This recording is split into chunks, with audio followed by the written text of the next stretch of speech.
पांचों कोश असाधारण क्षमता संपन्न हैं। जिस प्रकार प्रत्येक शुक्राणु में एक बालक उत्पन्न करने की क्षमता होती है, उसी प्रकार 5 कोशों में से प्रत्येक में अपने ही स्तर का एक स्वतंत्र देव पुरुष गढ़ लेने की क्षमता है। हर एक कोश अपने एक व्यक्तित्व का निर्माण करता है। यहाँ पे गुरुदेव कह रहे हैं स्वतंत्र देव पुरुष गढ़ लेने की क्षमता है हर एक कोश में। जिस प्रकार हर एक डीएनए में हर एक शुक्राणु में, कैसे डीएनए को ही बोलते हैं, में एक बालक उत्पन्न होने की क्षमता है ना। तो उसके अंदर एक बालक देख के कहा नहीं जा सकता कि एक जीव को उत्पन्न करेगा, लेकिन बीज रूप में वो क्षमता उसके अंदर है। उसी प्रकार गुरुदेव कह रहे एक एक कोश में एक एक देव पुरुष गढ़ लेने की क्षमता है। मतलब अपने अंदर 5 देव पुरुष हर एक साधक गढ़ सकता है। आगे बता रहे हैं गुरुदेव, अलादीन के चिराग के साथ 5 जिन कहे गए हैं, जो इशारा पाते ही बड़े बड़े काम कर दिखाते हैं। विक्रमादित्य की कथाओं में उनके 5 दिव्य शरीरधारी 5 वीर होने की बात कही जाती थी। वे भी ऐसे ही काम कर दिखाते थे जो शरीरधारी मनुष्यों के बलबूते के नहीं थे। अतः उत्पादन आत्मसत्ता का है। यह उत्पादन आत्मसत्ता का है। मतलब आत्मा में इतना बल आ गया है, आत्मबल इतना बढ़ चढ़ गया कि अपने ही अंदर 5 और ऐसे व्यक्तित्व बन गए जो अपने भी बड़ी चढ़ी क्षमता से काम करने वाले हो गए, जो साधारण व्यक्ति के बस की नहीं दिखती है। ऐसे प्रतिभाशाली व्यक्ति आत्मबल के बेस पर, यह उत्पादन आत्मसत्ता का है। गुरुदेव कहते हैं ये जो क्रिएशन है, ये जो क्रिएट हो रहा है, ये कौन कर रहा है? ये आत्मसत्ता क्रिएट करती है। यह वीर जिन या देव पुरुष वस्तुतः अपनी ही चेतना द्वारा उत्पन्न की गई संतानें हैं। ये बर्थ देती है चेतना। चेतना यहाँ पे बर्थ, जन्म देने का काम कर रही है इन देव पुरुषों को, इन 5 वीरों को। तो ये चेतना के द्वारा दिया गया बर्थ है। कॉन्शियस इसको जन्म दे रहा है। हमारी चेतना इतनी प्रखर है, इतनी प्रबल है कि एक साधक के अंदर 5 देव पर्सनालिटी, पुरुष कहिए, देवता कहिए, वो बन जाने की क्षमता हमारे कॉन्शियस की है, इसको जन्म देने की। किसके ऊपर बेस्ड है? ये आत्मसत्ता के ऊपर बेस्ड है। उसकी प्योरिटी, उसके बल के ऊपर बेस्ड हो जाती है। तो चेतना जब उसमें बल आ जाता है तो चेतना ऐसे 5 गुना होके सामने आ जाती है आकार रूप में, या कहिए कि वो इतनी कैपेबल हो जाती है, उसकी एफिशिएंसी इतनी बढ़ जाती है कि वो 5 गुना होके काम करने की क्षमता उसके साधक के अंदर आ जाती है। गुरुदेव बता रहे हैं छाया पुरुष के बारे में कहा जाता है कि अपनी ही क्षमता को धूप में खड़े होकर अथवा दर्पण के सहारे सिद्ध कर लिया जाए तो वह शरीर रहित शरीरधारी सेवक की तरह आज्ञा पालन करती और बताए काम पूरी करती है। हम सब ने पढ़ा था ये तन्मात्रा की साधना में, है ना, कहाँ दर्पण के सामने खड़े होके कैसे करना है। तो उसमें हम प्रैक्टिस के द्वारा अपनी ही छाया को इतना बल दे देते हैं, आत्मबल से भर देते हैं कि उस छाया को एज अ छाया पुरुष काम लिया जा सकता है और उसको आज्ञा दिया जा सकता है और आज्ञा के अनुसार वो काम करने लगती है। ये क्या है? आत्मबल का उस हद तक बढ़ जाना कि अपनी आकृति जो छाया के रूप में दिखाई दे रही है उसमें प्राण फूंक देना और प्राण फूंक के उससे मनोवांछित कार्य करवा लेना। अपने ही स्तर का एक नया व्यक्तित्व उत्पन्न कर लेना छाया पुरुष कहलाता है। अपने ही लेवल का है, उसमें कहीं कोई बौद्धिक क्षमता कम नहीं रहेगी, किसी भी तरह की शारीरिक क्षमता से वो वीक नहीं दिखेगा, पूरी तरह से वो हमारे ही स्तर का होगा। अपने ही स्तर का एक नया व्यक्तित्व उत्पन्न कर लेना छाया पुरुष कहलाता है। 5 कोशों में छाया पुरुष जैसे 5 समर्थ व्यक्तित्व प्रकट, उत्पन्न, सिद्ध कर लेने की गुंजाइश है। 5 कोश की साधना अगर पूर्णतः सफल होती है, 100% अगर वो सफल हो जाती है, तो उसके साधक के अंदर अपने ही व्यक्तित्व के 5 व्यक्ति छाया पुरुष के रूप में प्रकट होकर उनसे काम लेना, ये इस तरह की सिद्धि आने की गुंजाइश बन जाती है। ये वे विश्वस्त एवं समर्थ सहयोगी मित्र की तरह सहायता करने में निरंतर जुटे रहते हैं। ऐसा कहा जाता था गुरुदेव के लिए। 5 वीरभद्र हैं गुरुदेव के, जो 5 अलग अलग दिशाओं में काम कर रहे हैं, क्षेत्रों में काम कर रहे हैं। कोई एजुकेशन में, कोई पॉलिटिक्स में, कोई एंटरटेनमेंट फील्ड को रिफाइन कर रहा है। तो इस तरह से गुरुदेव के 5 वीरभद्र अलग अलग लेवल्स पे, वर्ल्ड लेवल पे काम कर रहे हैं। तो ये क्या है, ये गुरुदेव ने साधना के द्वारा अपने आप को 5 गुना करके काम लेना शुरू कर दिया। तो ये क्या है कि ये इतने विश्वस्त होते हैं, बिल्कुल एक मित्र की तरह, और पूरी तरह से साधक की सहायता में निरंतर दिन रात जुटे रहते हैं। प्रस्तुत साधना में इन कोशों को जागृत सशक्त बनाने के लिए उनसे संबंधित विशिष्ट केंद्रों, चक्रों में सविता शक्ति के प्रवेश एवं संचार का ध्यान प्रयोग किया गया है। क्या कह रहे हैं गुरुदेव कि जो साधना आगे बताई जा रही है, इन साधना में इन कोशों को सशक्त कैसे किया जाए, सुदृढ़ कैसे किया जाए, इनको एक्टिवेट, जागृत कैसे किया जाए, इससे संबंधित विशिष्ट केंद्र हैं। क्या क्या?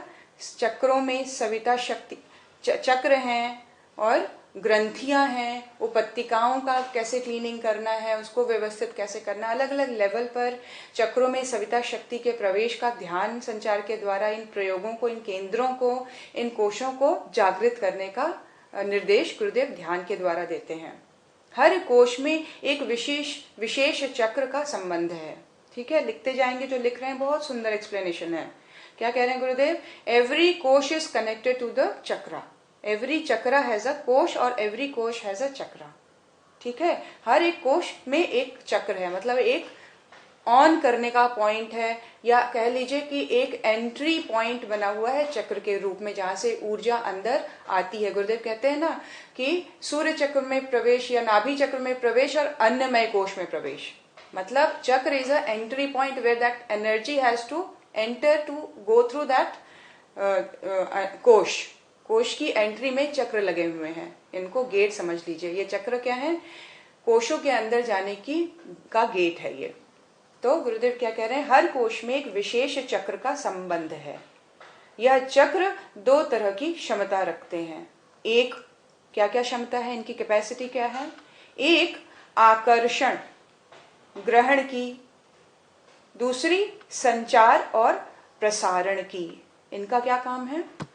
एक ग्रहण करना, ले लेना, एब्जॉर्ब करना, जहां डाउनलोड की जाती है, जहां से शक्ति को कोशों के अंदर डाउनलोड किया जाता है, वो चक्रा वो पॉइंट है जहां पे उनको वो आकर्षण करने की क्षमता रखते हैं, ग्रहण करने की क्षमता रखते हैं। वहीं दूसरी ओर वो संचार करने की भी वहीं से सारा काम चालू है। ब्रॉडकास्ट भी होगा तो भी वही पॉइंट है। चक्र लेंगे भी, ग्रहण भी करेंगे और चीजों को पूरे शरीर में, सूक्ष्म में, कारण में वो ब्रॉडकास्ट भी करेंगे।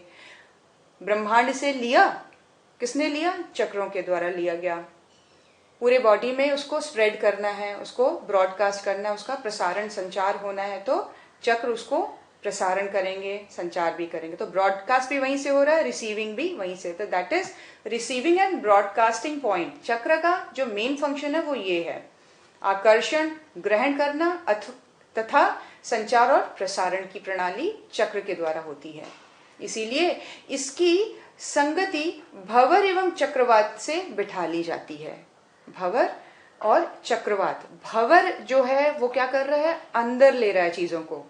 जो घूम रहा है, भंवर जब घूमता है तो वो पानी उसके अंदर समा रहा है। चक्रवात का मतलब जहां ब्रॉडकास्ट शुरू हो गया। चक्रवात की गति इस तरह से होती है जहां से चीजें बाहर की तरफ फेंकी जा रही हैं पूरे जोर से। भंवर में जो चीज पड़ती है, अच्छा गुरुदेव इसी चीज को एक्सप्लेन कर रहे हैं, वो अंदर खींच ली जाती है। बिल्कुल सही बात है। भंवर में कोई भी चीज ग्रहण हो जाएगी, एब्जॉर्ब हो जाएगी, उसमें आकर्षण होता है, खींच लेने का। यह ग्रहण की प्रक्रिया है। चक्रवात में पड़े हर वस्तु को चक्रवात फेंक देता है, वो ऊपर उठती है, वो फैलती है।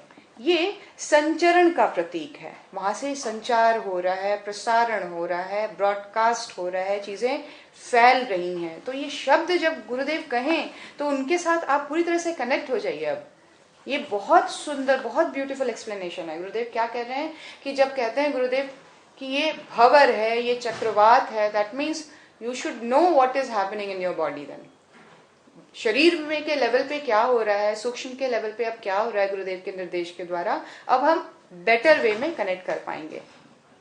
गुरुदेव कह रहे हैं सविता शक्ति के प्रभावों से केंद्रों की यह दोनों क्षमताएं और अधिक विकसित होती हैं।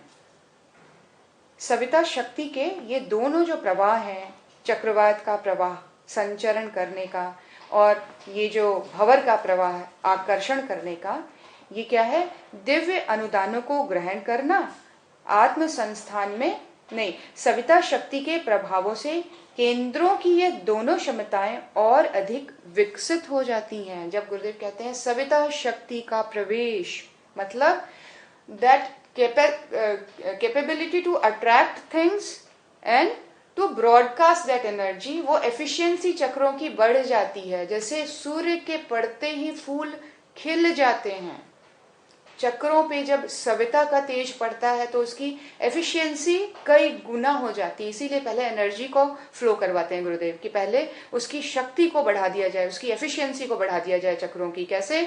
सविता शक्ति का प्रवेश, एफिशिएंसी बढ़ गई, उन तत्वों को, उन ब्रह्मांडीय चेतना की शक्ति को ग्रहण करने की क्षमता, आकर्षित करने की, उन तत्वों को आकर्षित करने की क्षमता चक्रों की बढ़ गई है। किससे?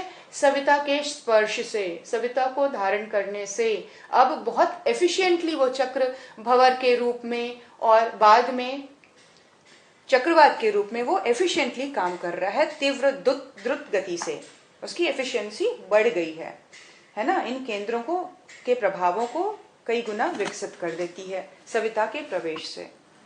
दिव्य अनुदानों को ग्रहण करना, आत्म संस्थान में संचारित करना, दूसरों की संवेदनाओं की अनुभूति, अपनी संवेदनाओं का फैलाव, विकारों का निष्कासन आदि इस आधार पर संभव होता है। देखिए पैरेलली क्या क्या हो रहा है। इट्स नॉट अबाउट कि it is not only about receiving और स्प्रेडिंग और broadcasting, it is all about actually क्या हो रहा है। सविता के का स्पर्श हुआ, सविता के तेज को ग्रहण किया, उसके बाद उसकी एफिशिएंसी बढ़ी, व्यक्तित्व के रूप में, हमारे व्यवहार के रूप में, हमारे अंदर संवेदनाओं के रूप में उसमें ट्रांसफॉर्मेशन शुरू होने लगा। कैसे? आत्म संस्थान में दिव्य अनुदान उतरने लग जाते हैं। आत्म संस्थान में दिव्य अनुदानों को ग्रहण करने की शक्ति बढ़ जाती है, वो संचारित हो जाती है। दूसरों की संवेदनाओं की अनुभूति, दूसरों को हम इमोशनली जान पाए कि उसका इमोशन स्टेट क्या है, इमोशनल स्टेट क्या है ना। ई कोशेंट बोलते हैं ना, उसका क्या, उसका लेवल है सामने वाले का, वो जाना जा सकता है।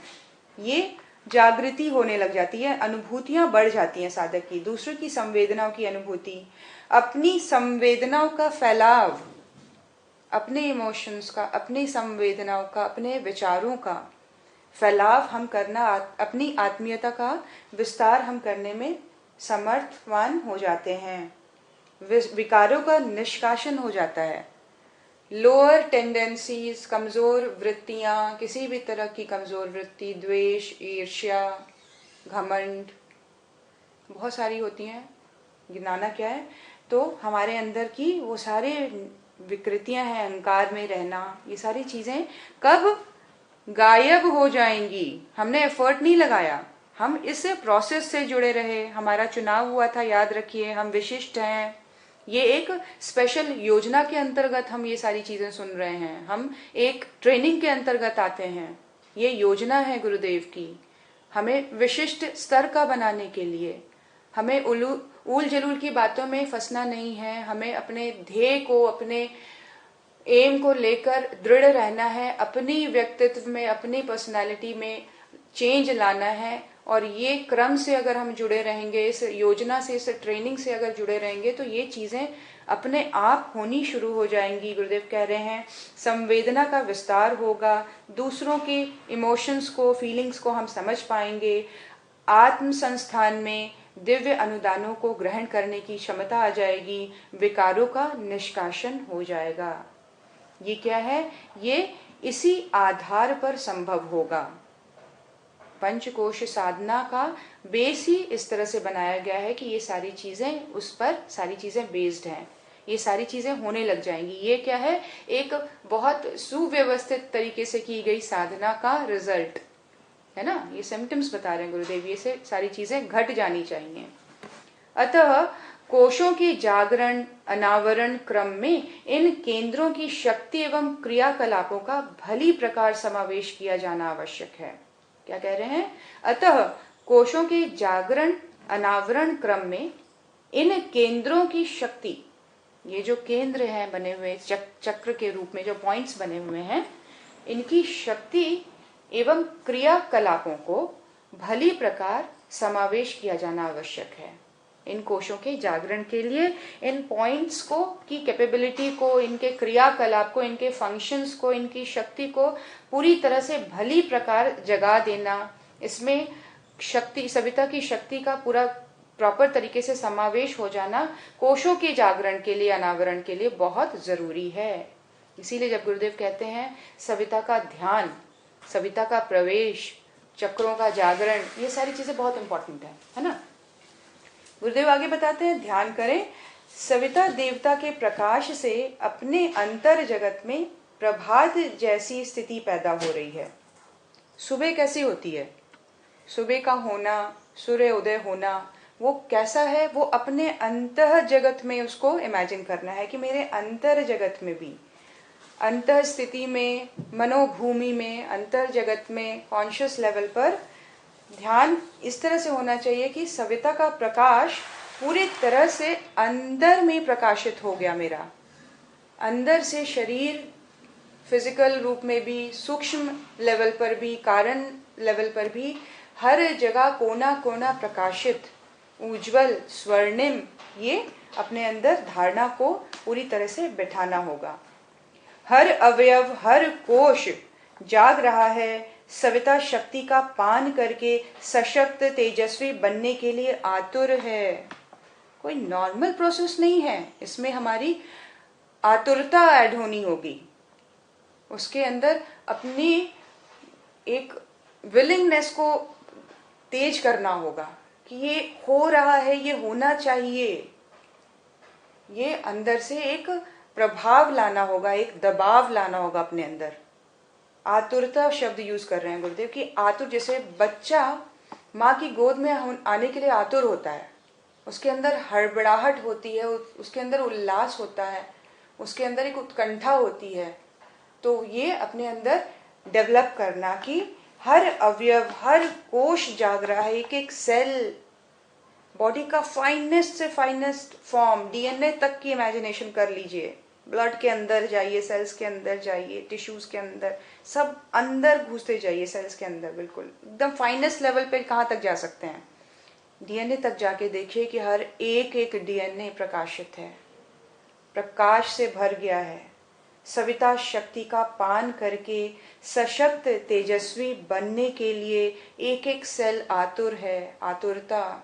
इसीलिए गुरुदेव कहते हैं पल्लवित पुष्पित हो जाना, मतलब एक एक रोम रोम का खिल उठना, प्रकाशित हो उठना, स्वर्णिम हो उठना, है ना। एक ऋषि के बारे में बताते हैं कि उनका लोमश ऋषि, उन गायत्री साधना से उनके रोम रोम से प्रकाश फूटता था, रोम रोम से। वो कहते हैं मेरे सामने अनेक ब्रह्मा आए, अनेक विष्णु आए, अनेक प्रकृति ने अनेक बार अपना रूप मिटाया, रूप धारण किया, और लेकिन उनकी जो गायत्री साधना वो निरंतर चलती रही। ऐसा कुछ स्टोरी आप जरूर पढ़िएगा क्लियरली, एक बार रेखा दीदी ने बताया था ये स्टोरी, बहुत सुंदर थी स्टोरी थी ये। लोमश ऋषि के रोम रोम से प्रकाश फूट के निकलता था। गायत्री साधना व्यक्तित्व को प्रकाशित कर देनी चाहिए, वो प्रकाश हमारी वाणी से झड़े, वो प्रकाश हमारे व्यवहार से झड़े, वो प्रकाश हमारी आंखों में दृढ़ता से, श्रद्धा से झड़े, वो दिखे प्रकाश हमारे व्यक्तित्व में, हमारी शालीनता में, हमारी श्रद्धा और विश्वास में वो प्रकाश रिफ्लेक्ट होना चाहिए, है ना। तो गुरुदेव कहते हैं कण कण को, एक एक अवयव, एक एक कोश जाग रहा है, सविता शक्ति का पान कर रहा है, सशक्त बन रहा है, तेजस्वी बन रहा है, आगे बढ़ने के लिए, विलय होने के लिए, एक हो जाने के लिए आतुर है। आतुरता, हम कितने आतुर होते हैं, संडे आएगा हम तैयार होंगे, मॉल जाएंगे, शादी होगी हम ये ड्रेस पहनेंगे, वो ड्रेस पहनेंगे, शॉपिंग करेंगे, ये आतुरता होती है। साधक के अंदर की आतुरता होनी चाहिए। सुबह होगी, गुरुदेव निर्देश देंगे, मेरा रोम रोम प्रकाशित हो जाएगा, मैं उनमें विलय हो जाऊंगा, पहले से इमेजिनेशन, रिहर्सल, तैयारी करनी होगी ना। वो आतुरता डेवलप एकदम से थोड़ी ना, उसी इंस्टेंटली नहीं होगा ये कि भाई सुबह बैठे हैं, उठ के नींद को तोड़ा है किसी तरह से, बैठे हैं कमर सीधी करके, तब आतुरता विकसित कर रहे हैं, नहीं। ये आतुरता, ये इंतजार 5 बजने का, ये इंतजार 4:30 बजने का, ये इंतजार सुबह होने की, ये आतुरता, ये वेट, ये इंतजार आतुरता को और व्यग्र कर देता है। और ये तब बहुत सुंदर तरीके से, ब्यूटीफुली ये घटना घटती है। It happens when we get ready for that thing 24 hours before. 24 घंटे पहले से आतुरता को बनाए रखिए, शुरू कर दीजिए अपने अंदर। तो गुरुदेव कह रहे हैं आतुरता बन जानी चाहिए साधक के अंदर। शरीर में अनेक तरह के दिव्य प्रवाह पैदा हो रहे हैं। शरीर में अनेक तरह के दिव्य प्रवाह पैदा हो रहे हैं, अनेक प्रकार के। ये नहीं कि मतलब ठीक है एक धारा आई और वो चली गई बस, नहीं, अनेक प्रकार के अलग अलग फॉर्म में अपने अंदर। ऐसे देखें कि कोई ब्रह्मांडीय चेतना बहुत जबरदस्त एक्सपेरिमेंट करके गई। 1 मिनट में म्यूट करूंगी, थोड़ा फोन आ रहा है। हाँ जी, क्या बोल रहे हैं गुरुदेव कि भावना करें अपने अंदर शरीर में अनेक तरह के दिव्य प्रवाह पैदा हो रहे हैं। ये पूरी ध्यान गुरुदेव ने बहुत सुंदर बताया। इस जो पैराग्राफ को हाईलाइट किया हुआ फिर से पढ़ूंगी। ध्यान करें, सविता देवता के प्रकाश से अपने अंतर जगत में प्रभात जैसी स्थिति पैदा हुई है। हर अवयव, हर कोश जाग रहा है, सविता शक्ति का पान करके सशक्त तेजस्वी बनने के लिए आतुर है। शरीर में अनेक तरह के दिव्य प्रवाह हो रहे हैं, है ना। तो ये बहुत सुंदर गुरुदेव ने पंचकोश साधना से ये बात कही। बहुत बढ़िया एक्सप्लेनेशन थी। ये जो चैप्टर है गुरुदेव का, पंचकोश का स्वरूप अपने अंतर मन में, अपने अंतः जगत में कैसा होना चाहिए, गुरुदेव ने एक बहुत शॉर्ट में लेकिन बहुत डीप में जाकर बता दिया। आगे का क्रम गुरुदेव बता रहे हैं। सबसे पहला कोश ले रहे हैं, वो एक एक करके सारे कोशों में बहुत डीपली गुरुदेव बताएंगे। ये ब्रह्म वर्चस्व की ध्यान साधना है, ईश्वर के तेज को ग्रहण करने की ध्यान साधना है। तो इसको पूरी तरह से डीप में जाके सुने, समझें। कल संडे है, कल हम पंचकोश साधना का मेडिटेशन करेंगे सुबह। तो आप सभी आने का प्रयास करें। बहुत अच्छा लगता है जब हम कोई भी चीज कलेक्टिव होके करते हैं, उसकी ऊर्जा, उसकी एनर्जी ही डिफरेंट है। आप बाद में इस रिकॉर्डिंग को सुनेंगे, आप 11 बजे आके इस रिकॉर्डिंग को इस लाइव सेशन को देख रहे हैं, आप दोनों में एक ऊर्जा को डिफरेंट लेवल पे पाएंगे। तो कोशिश करें समय में आके लाइवली होकर उस समय के साथ गुरुदेव को ज्वाइन करें। सुबह का क्रम में 5 बजे कल हम पंचकोश साधना का क्रम चालू करेंगे। गुरुदेव का ध्यान निर्देश ये गुरुदेव का की बहुत बड़ी योजना के अंतर्गत हो रहा है। इसको पूरी तरह से गहराई से समझने का प्रयास करें। गुरुदेव बता रहे हैं अन्नमय कोश। आप सभी अगर नोट डाउन कर रहे हैं, नोट डाउन करें। अन्नमय कोश प्रत्यक्ष शरीर को, स्थूल शरीर को कहते हैं, क्योंकि यह अन्न अर्थात आहार के ऊपर निर्भर है। आहार ना मिले तो उसका मरण निश्चित है। अच्छा बुरा अन्न मिलने से वह स्वस्थ अस्वस्थ बनता है। यहाँ अन्न की परिधि में ठोस खाद्य पदार्थ ही नहीं, जल और वायु भी आते हैं।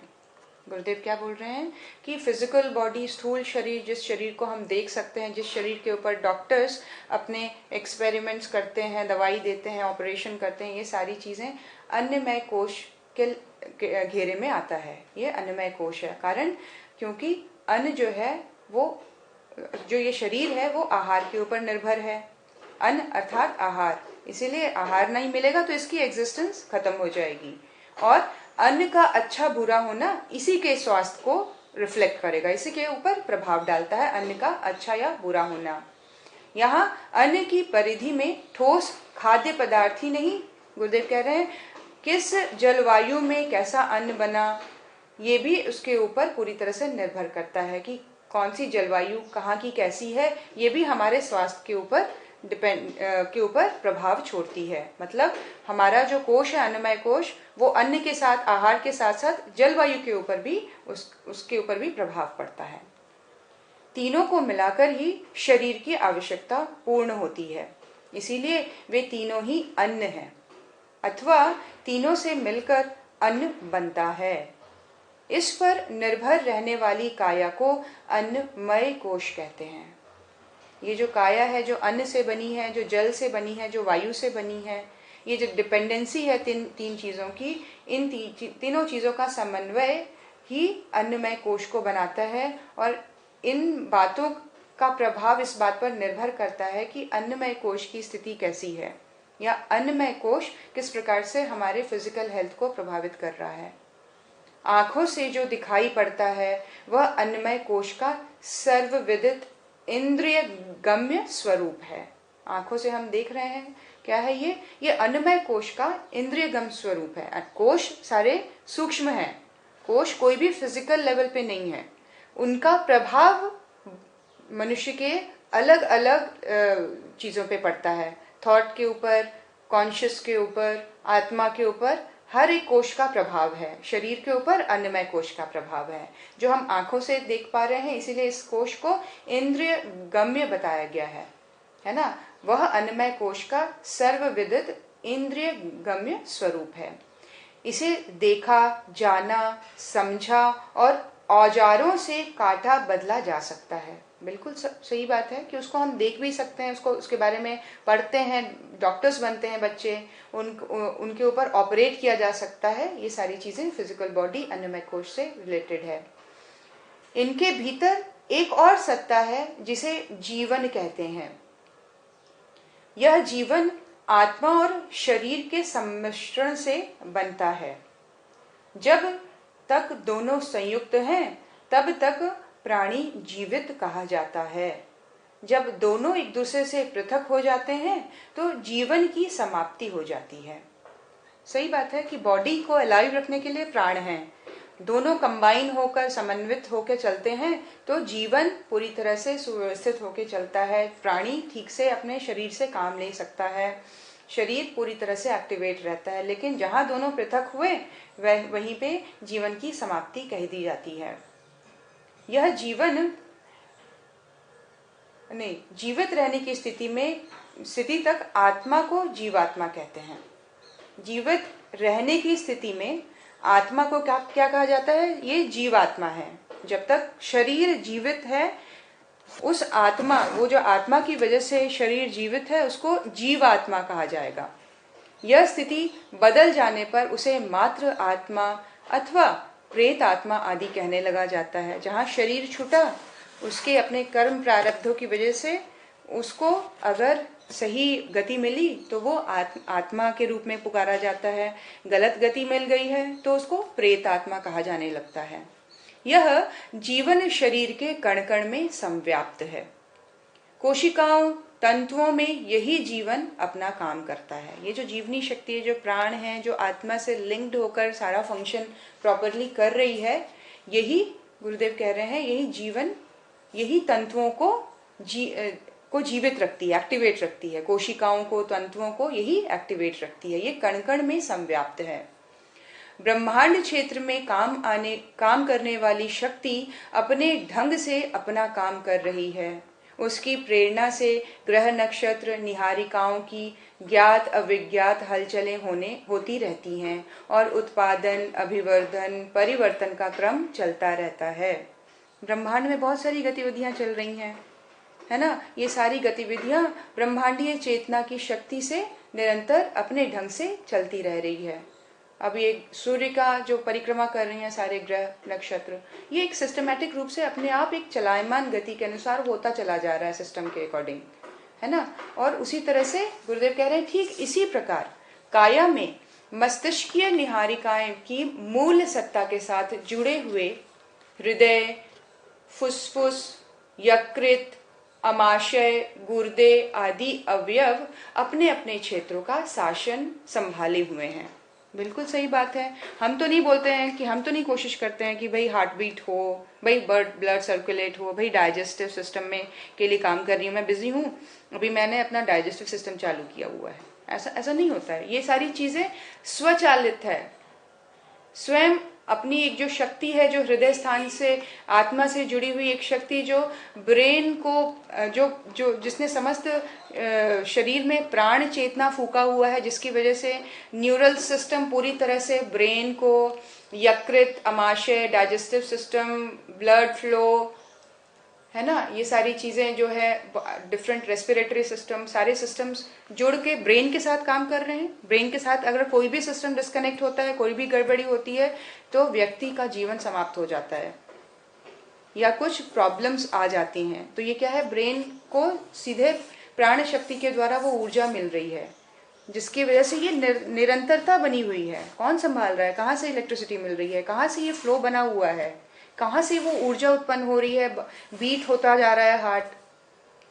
तो ये गुरुदेव कह रहे हैं कि मूल सत्ता के साथ जुड़ जाने के बाद मस्तिष्क ये सारे काम अपने आप संभाले हुए है। उनकी गतिविधियां और कार्य पद्धति अपने अपने ढंग की अनोखी है। सही बात है, हर एक का अपना एक स्पेसिफिक तरीका है काम करने का, हर एक सिस्टम का। उसका सृजन, अभिवर्धन, परिवर्तन अपने क्षेत्र में ऐसा है जिसे विलक्षण एवं परिपूर्ण कहा जा सकता है। सही बात है। अगर मैं करण की किताब, अभी वो 10th में गया है, उसकी बायोलॉजी की बुक देख रही थी कि हर एक चैप्टर में हर एक सिस्टम का अलग अलग चैप्टर है, और कितना विस्तार में क्लास 10 के बच्चे मतलब पढ़ते हैं जब, तो लगता है कि कितना वास्ट है ये पूरा सिस्टम, कितनी जबरदस्त संचालन क्रिया है अंदर की। ऐसा लगता है कि बाय गॉड, भगवान ने क्या बनाया है मनुष्य का शरीर, जिसको पढ़ने में कई साल लग जाते हैं। व्यक्ति फिर भी, डॉक्टर जो होता है वो आजीवन पढ़ता है उस शरीर को, उसकी पढ़ाई कभी खत्म नहीं होती, हर साल कुछ नया आता है, हर बार नया कुछ जाना जाता है। ब्रेन को अभी कुछ ही % तक जाना गया है। सोचिए कितना मतलब एक विलक्षण सिस्टम है अंदर चल रहा। हर एक शिक्षण सिस्टम को विलक्षण और अपने आप में परिपूर्ण कहा जा सकता है, कंप्लीट है अपने आप में, कहीं कोई इनकम्प्लीटनेस नहीं दिखती। इतने पर भी वे सभी अवयव, उनके साथ जुड़े हुए घटक, अन्यान्य क्षेत्रों को आवश्यकता की पूर्ति में पूर्ण सहकारिता का परिचय देते हैं। बिल्कुल इस तरह से जैसे फैक्ट्री में काम होता है कि एक प्रोडक्ट को बनाने के लिए कुछ मशीन है जो उस प्रोडक्ट की सफाई करेगी, फिर वो कटेगा, फिर वो धुलेगा, फिर वो छनेगा, फिर वो पैक होगा, फिर वो बॉक्स के अंदर जाएगा। ऐसे ही बॉडी में भी पूरी सहकारिता के साथ हर एक काम चल रहा है कि जब हम खाना खाते हैं तो एक सिस्टम है जो उसको डाइजेस्ट करता है, एक सिस्टम है उन चीज़ों को जो ब्लड में मिलनी चाहिए ब्लड में मिलाता है, वो सिस्टम जो कुछ चीज़ें ज़्यादा चली गई हैं उसको बैलेंस करने के लिए करता है, कुछ वेस्ट चला गया तो वेस्ट में चला जाता है। तो ये बहुत ही सुंदर एक पूर्ण सहकारिता वाला एक पूरा सिस्टम बना हुआ है, जहाँ कोई भी एक दूसरे के अगेंस्ट में नहीं है, पूर्ण सहकारिता के साथ चल रही है ये सिस्टम, है ना। तो ये पूरी सहकारिता का परिचय देते हैं। गुरुदेव कह रहे हैं जिस प्रकार सृष्टि की विभिन्न शक्तियां और गतिविधियां इस विराट के साथ संतुलन मिलाकर चलती है, वही बात अपने शरीर में भी है। इकोलॉजी, संतुलन, विज्ञान के आधार पर जाना जा सकता है कि इस समूचे ब्रह्मांड की स्थिति किसी विराट पुरुष के शरीर जैसी है, और यहाँ जो कुछ है, जो कुछ हो रहा है, वह सब एक दूसरे के पूरक हैं। इस पूरे ब्रह्मांड की गतिविधियों को देखा जाए तो ऐसा लगेगा किसी एक विशाल विराट पुरुष के अंदर का ये सिस्टम है, जहां हर एक सिस्टम एक दूसरे को सपोर्ट कर रहा है, एक पर्पस है उन सब का, एक सपोर्टिंग सिस्टम के तौर पर वो काम कर रहे हैं, ताकि ये पूरा ढांचा, एक पूरा सिस्टम प्रॉपरली एक्टिवेट हो सके, एक निरंतरता बनी रहे, फ्लो बना रहे, उसके सपोर्ट में ये सारी चीजें काम कर रही हैं। ऐसा दिख पड़ता है जब हम ब्रह्मांड की इस विराट स्थिति को जानने का प्रयास करते हैं। ठीक इसी प्रकार इस शरीर के अवयव और परमाणु सभी अपने अपने स्तर की गतिविधियां चलाते हुए भी समग्र शरीर की सुव्यवस्था में पूर्ण रूप से सहयोगी हैं। बिल्कुल उसी तरह बॉडी के अंदर का हर एक फंक्शन, हर एक सेल, हर एक यूनिट, हर एक कण, कोशिका एक दूसरे का सपोर्ट कर रही हैं, ऐसा बनाया गया है। ये सहकारिता का बहुत बड़ा एग्जाम्पल है हमारी बॉडी के अंदर चल रहा। उसमें कहीं भी कोई भी डिस्टरबेंस पूरे सिस्टम को बिगाड़ देती है और व्यक्ति को बीमार कर देती है, उसको अपेक्षाकृत कमजोर कर देती है पहले से, अगर कहीं भी डिस्टरबेंस आती है। तो इस तरह की डिस्टरबेंस क्या है, किसी भी ऑर्गेनाइजेशन में आ जाए, किसी भी आश्रम में आ जाए तो प्रवाह को तोड़ देना होता है। फिर वो जो सिस्टम स्थापित की गई थी उसको ब्रेक करने का ये प्रयास है। हम सहकार नहीं, हम सहायक नहीं बन रहे हैं, हम डिस्ट्रक्टिव बन रहे हैं और सिस्टम के अगेंस्ट जा रहे हैं। तो गुरुदेव कह रहे हैं ये शरीर को देखो, इस ब्रह्मांड को देखो, मनुष्य को बोल रहे हैं गुरुदेव, देखो ये हमेशा इसीलिए सफल है कि वो पूरी तरह से सुचारू ढंग से एक दूसरे को हेल्प कर रही हैं, सहायक होके काम कर रही हैं, तभी वो आगे बढ़ने में समर्थ हैं। ये पूरा सिस्टम, ये गतिविधि हमें सिखाने के लिए गुरुदेव ने कहा कि गतिविधि चलाते हुए भी समग्र शरीर की सुव्यवस्था में पूर्ण रूप से सहायक है। अपना भी सिस्टम पूरी तरह से इफेक्टिवली चल रहा है और दूसरों को भी डिस्टरबेंस ना क्रिएट हो, डिस्टरबेंस की बजाय हेल्पिंग हैंड है। हर एक सिस्टम एक दूसरे के सहायक हैं। गुरुदेव बता रहे हैं एनाटॉमी शरीर रचना का एक शास्त्र है। एनाटॉमी भी अलग से पढ़ी जाती है। इस संरचना के कौशल को देखकर चकित रह जाना पड़ता है कि किसी कलाकार ने कितनी कुशलता एवं दूरदर्शिता के साथ इसे सजोया है और इसका प्रत्येक अंग अपने कार्य में इतना समर्थ एवं कितना कुशल है। इससे आगे का शास्त्र फिजियोलॉजी है। अब गुरुदेव शास्त्रों के अकॉर्डिंग देखिए कितना सुंदर ब्यूटीफुली बता रहे हैं। गुरुदेव एनाटॉमी के ऊपर बता रहे हैं कि पहले तो तुम एनाटॉमी ही देख लो, बॉडी का स्ट्रक्चर देख लो, बॉडी का फंक्शन सिस्टम देख लो, ये सारी एनाटॉमी पढ़ो तो तुम्हें ऐसा लगेगा कि जैसे किसी बहुत बड़े कलाकार ने, कुशल कलाकार ने दूरदर्शिता से भरकर, कुशलता से भरकर इसको सजोया है, इसका निर्माण किया है। इसका प्रत्येक अंग कितना सामर्थ्यवान है और कितना कुशल है। इससे आगे जो सब्जेक्ट आएगी गुरुदेव कहते हैं वो फिजियोलॉजी है। इसे अवयवों की आचार संहिता, रीति नीति एवं स्वाभाविक गुण धर्म कह सकते हैं। आचार संहिता अवयवों की है ना, कि किस तरह से फंक्शन कैसे किया जा रहा है, फंक्शन के लेवल पर पढ़ना, यह अवयवों का आध्यात्म एवं धर्मशास्त्र है। फिजियोलॉजी और एनाटॉमी दोनों का समन्वय ही शरीर शास्त्र के सामान्य ज्ञान की आवश्यकता पूरी करती है।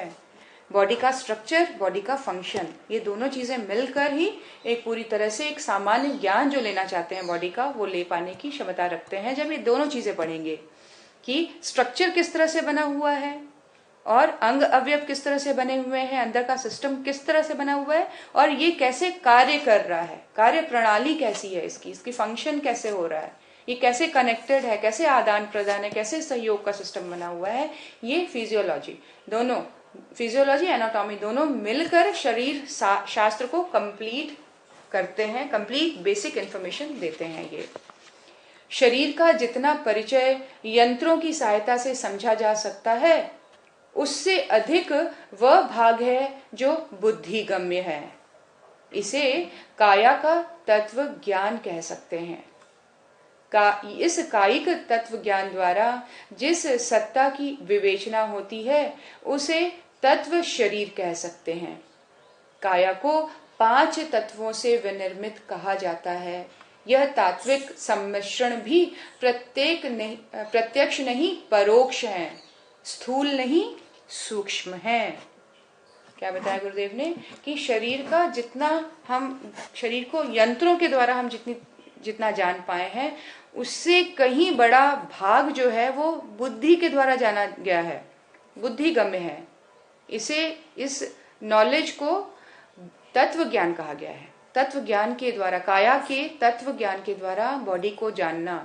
काया 5 तत्वों से बनी है। उस ज्ञान के आधार पर जब बॉडी को जाना गया तो एक बहुत बड़ा एस्पेक्ट नजर आया। ये योगियों के द्वारा जाना गया है, ये ऋषियों के द्वारा जाना गया है, तत्वों के ऊपर बेस्ड होके। शरीर शास्त्र जो है वो तत्व के ऊपर आधारित है। काया को 5 तत्वों से विनिर्मित कहा गया है।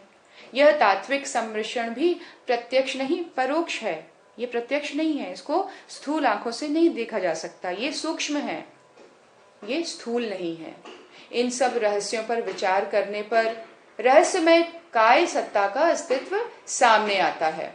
क्या कह रहे हैं गुरुदेव? इन जब रहस्यों को, इन लेयर्स को जब हम देखते हैं, इन तत्व ज्ञान के आधार पर, बुद्धि गम्य होकर, बुद्धि के आधार पर जब इनको देखा जाता है, इनको समझा जाता है, इनके रहस्यों पर विचार किया जाता है, तो बहुत बड़ा एक नया अस्तित्व, एक रहस्यमय काय सत्ता का रहस्य खुलता है। एक नया अस्तित्व सामने आता है बॉडी ह्यूमन की, कि मनुष्य का एक जो डिफरेंट डायमेंशन है, उसका एक बिल्कुल डिफरेंट डायमेंशन सामने आता है जब हम तत्व के ऊपर बेस्ड होकर हम शरीर को जानने का प्रयास करते हैं, बुद्धि गम्य होकर। बहुत बौद्धिक कुशलता, क्षमता चाहिए इसको जानने के लिए। इसके लिए गुरुदेव कह रहे हैं इसे ही अन्नमय कोश कहा गया है। ये जो डायमेंशन डिफरेंट पता लगा तत्वों के ऊपर बेस्ड होकर, जब हमने शरीर को जाना, जब ऋषियों ने शरीर को जाना, तो उनको पता लगा अच्छा ये अन्नमय कोश है जो तत्वों के ऊपर बॉडी को पूरी तरह से कंट्रोल करता है। विचार के लेवल पर, फिजिकल लेवल पर, इमोशनल लेवल पर, ब्यूटी आकार के लेवल पर, गुणों के लेवल पर, वृत्ति के लेवल पर, क्वालिटीज के लेवल पर, ये तत्व किस तरह से इम्पैक्ट करते हैं मनुष्य के जीवन को, ये ऋषियों ने जाना और इस डायमेंशन को उन्होंने अन्नमय कोश कहा। ये जो डायमेंशन जो शरीर के ऊपर इस तरह के लेवल के थ्रू वो कंट्रोल करता है, वो अन्नमय कोश है। संक्षेप में अन्नमय कोश के 2 भाग किए जा सकते हैं, एक प्रत्यक्ष, दूसरा स्थूल।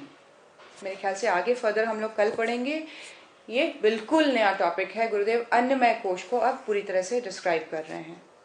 बहुत सुंदर डेफिनेशन है, बहुत गहराई से गुरुदेव एक चीज को बता रहे हैं कि कोश को जानना बुद्धि गम्य है, ये स्थूल नहीं सूक्ष्म है। इसको तत्व के द्वारा जाना जा सकता है, तत्व ज्ञान के द्वारा, कायिक तत्व ज्ञान द्वारा इसकी विवेचना हुई है। काया को जब तत्वों के ऊपर बेस्ड करके जाना गया, ये जाना गया कि काया जो है वो 5 तत्वों से विनिर्मित है और किस प्रकार से हर एक तत्व का अपना अपना प्रभाव है व्यक्तित्व के ऊपर, और इनका तात्विक सम्मिश्रण जो है वो स्थूल नहीं है। ये जो सम्मिश्रण बना है तात्विक रूप पे, ये सूक्ष्म के ऊपर है बेस्ड। ये सारी चीजें अप्रत्यक्ष हैं, परोक्ष जिसको कहा जाता है, जो सटल है, जिसको छुआ नहीं जा सकता, देखा नहीं जा सकता। और इस रहस्य को जब खोला ऋषियों ने, तब जाना कि ये जो लेवल है, ये जो डायमेंशन है, ये जो तत्वों के ऊपर काम कर रहा है, ये ही अन्नमय कोश है। ये अन्नमय कोश की स्टार्टिंग हो गई। ऋषियों ने जान लिया तत्वों के ऊपर बेस्ड कोश जो हमारे फिजिकल बॉडी से अटैच्ड है और तत्वों के ऊपर बेस्ड होकर वो बहुत गहराई तक इम्पैक्ट डालता है, क्योंकि वो भी सूक्ष्म है। किस तरह से जुड़ा है, कैसे फंक्शन करता है, प्योरीफाई कैसे करना है, इसका परिशोधन संवर्धन कैसे होगा, ध्यान में गुरुदेव का गाइडेंस इसके साथ कैसे कनेक्टेड है, ये सारी चीजें गुरुदेव हमें बताएंगे कल। आइए गुरु चेतना के समक्ष बैठे हैं, मन उल्लास से भरा है, एक उमंग है मन में, एक उल्लास है, उत्कंठा है। क्यों? मिल गया वो मार्गदर्शन, मिल गया वो प्यार, वो वात्सल्य, वो कनेक्शन बन गया। आज हम समझ रहे हैं, जान रहे हैं, देख रहे हैं, आत्मा के लेवल पर जुड़ने का प्रयास कर रहे हैं, कॉन्शियस लेवल में शिफ्ट आ गया है, चेतना के स्तर पर परिवर्तन आ रहा है। ये छोटी छोटी बातें प्रभाव नहीं डालती हैं, ये अच्छे वो बुरे, वो बुरे ये अच्छे नहीं, स्थिर हो गए हैं हम। क्यों? इतनी बड़ी गुरु सत्ता के समक्ष बैठे हैं, उनके बच्चे हैं। ये स्टेबिलिटी तो बेसिक रिक्वायरमेंट है, अब वो आ गई है। अब ये डावाडोल होने वाली स्थिति खत्म हो गई, हम दृढ़ हो गए, हम शांत हो गए, हम ग्रहण करने की स्थिति में आ गए, हम बदलने की, ट्रांसफॉर्म होने की स्थिति में आ गए हैं।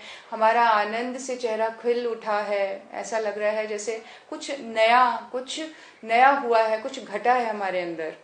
हम और गहराई से जुड़ गए हैं, वो बंधन, वो घनिष्ठता और गहरा गई है गुरु चेतना के साथ, और स्टेबल हो गए हैं और शांत हो गए हैं। वर्ल्डली लेवल पर कुछ भी हो जाए, कुछ भी हो रहा है, ये हमारे ऊपर प्रभाव नहीं डालेगा, बिल्कुल नहीं डालेगा। मन का आनंद, मन का उल्लास, मन की उत्कंठा को जागृत करने की प्रार्थना, बने रहने की प्रार्थना, जुड़े रहने की प्रार्थना, हमेशा प्रेजेंट में रह के हृदय स्थान में प्रकाश को जागृत ज्वलंत रखने की प्रार्थना करते हुए आइए गुरु चरणों में मस्तक टेकें, माथा लगाएं, नमन करें।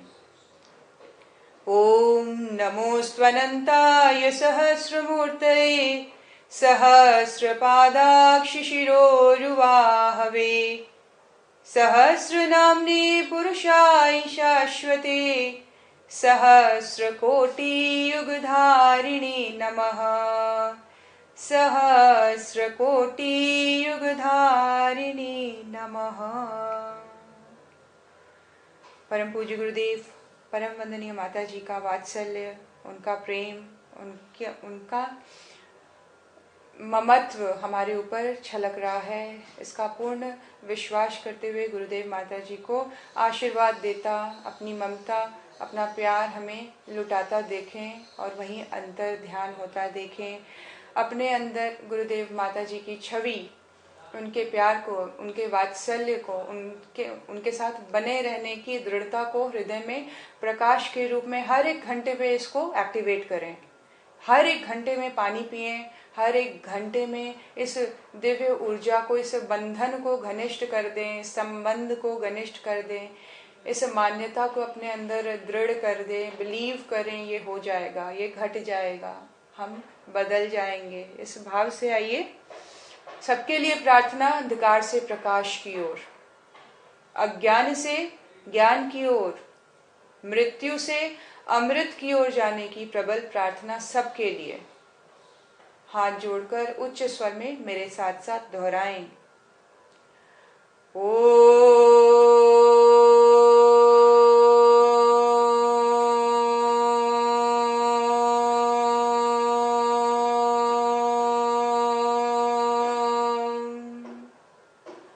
असतो मा सद्गमय तमसो मा ज्योतिर्गमय मृत्योर्मा अमृतं गमय। ओम शांति शांति शांति। सर्वारिष्ट सुशांतिर्भवतु। दोनों हाथों को रगड़ें, मस्तक पर लगाएं, हृदय स्थान पे लगाएं।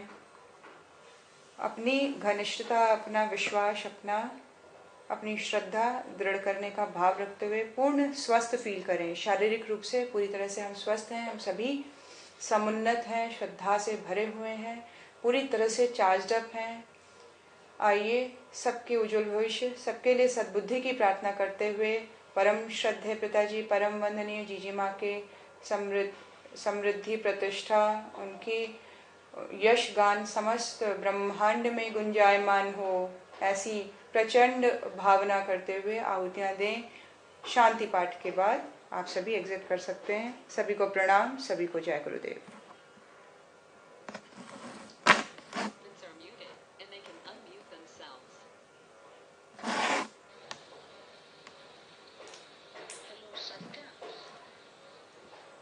हाँ जी,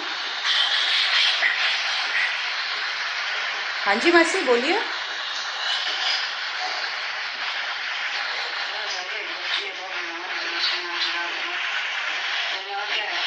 सारिका एक बच्ची है, वो डिप्रेशन में है, उसके नाम पर आहुतियाँ दे दो। उसका नाम मिठू है, वो चाईबासा में रहती है।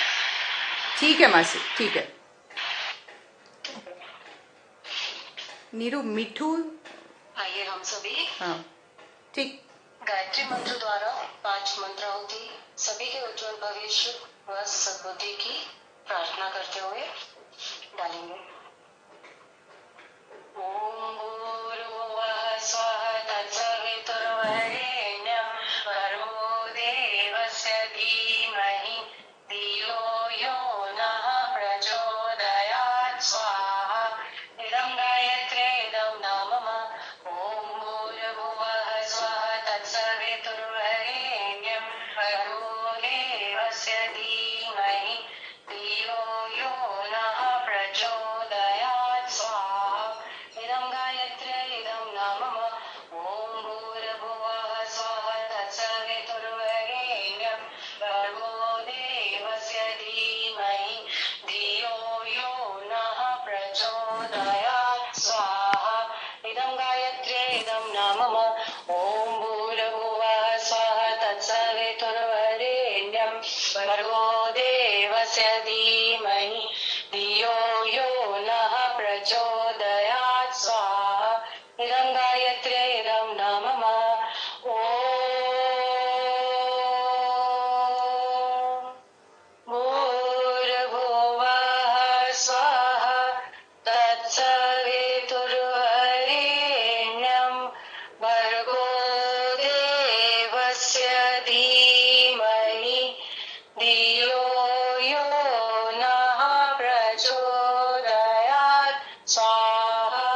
इदं गायत्रीदं नामम। महामृत्युंजय द्वारा 5 मंत्र आहुति सभी के उत्तम स्वास्थ्य दीर्घायु की कामना करते हुए, और मिठू नाम बताया, उसके उत्तम स्वास्थ्य के लिए जल्दी से अच्छी हो जाए, इसी बात के साथ महामृत्युंजय की 5 मंत्र आहुति।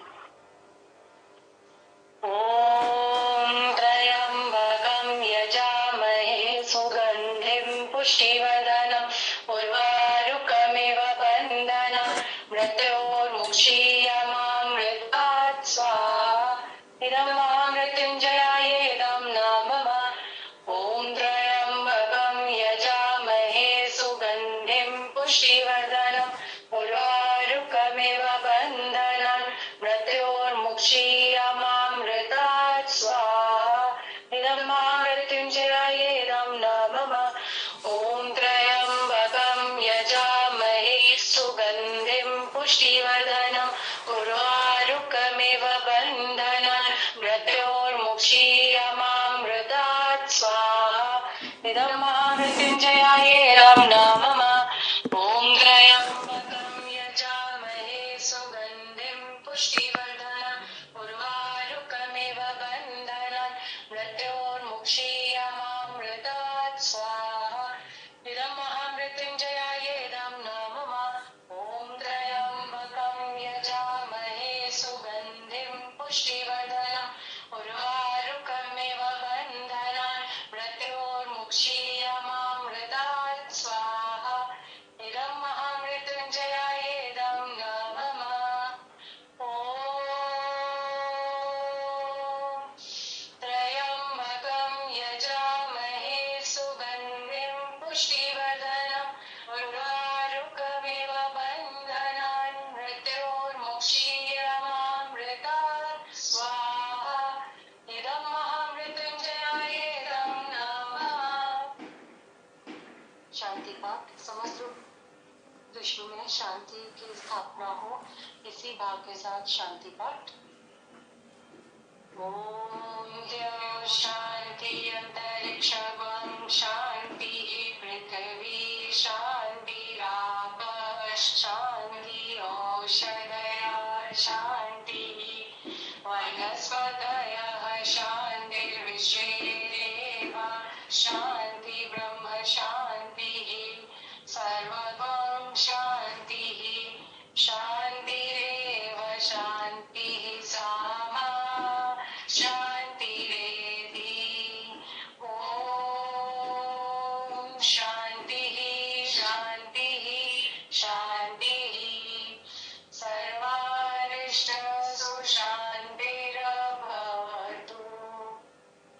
हम सभी को जय गुरुदेव। दोपहर को 1:30 बजे ज्योति अपहरण साधना में सभी आने की कोशिश जरूर कीजिएगा।